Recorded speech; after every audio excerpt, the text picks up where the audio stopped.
Для того, чтобы квадратные метры из спальных стали рабочими, надо многое сломать. Часто это делается без разрешения, и нередко ремонт крайне опасен для всего дома. Однако всего под статью нарушения правил пользования жилыми помещениями попадают только физические лица. То есть, если обычный человек начнет ломать у себя принципиально важные стены, он будет наказан.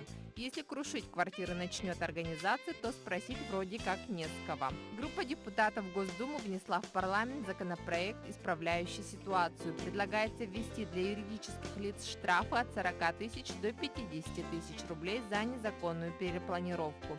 Для должностных лиц проект предлагает штрафы от 4 до 5 тысяч рублей. Подобные нормы помогут простым гражданам защитить свое жилье от излишне деловых соседей, готовых ради бизнеса разрушить хрупкое равновесие в доме. Согласно жилищному кодексу, использование общего имущества возможно только при согласии большинства собственников многоквартирного дома. Соответствующее решение должно быть принято на общем собрании.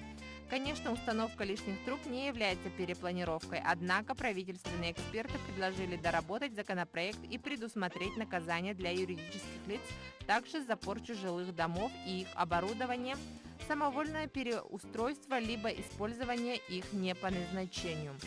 Если же кто-то принципиально не желает оформлять все как положено, он рискует не только нарваться на штраф, но и лишиться жилья.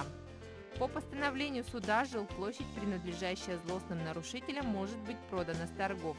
Деньги вернут бывшим собственникам за вычетом расходов на процесс. Подготовленный законопроект направлен на создание единого механизма привлечения к ответственности как физических, так и юридических лиц, совершивших незаконную перепланировку в жилых помещениях.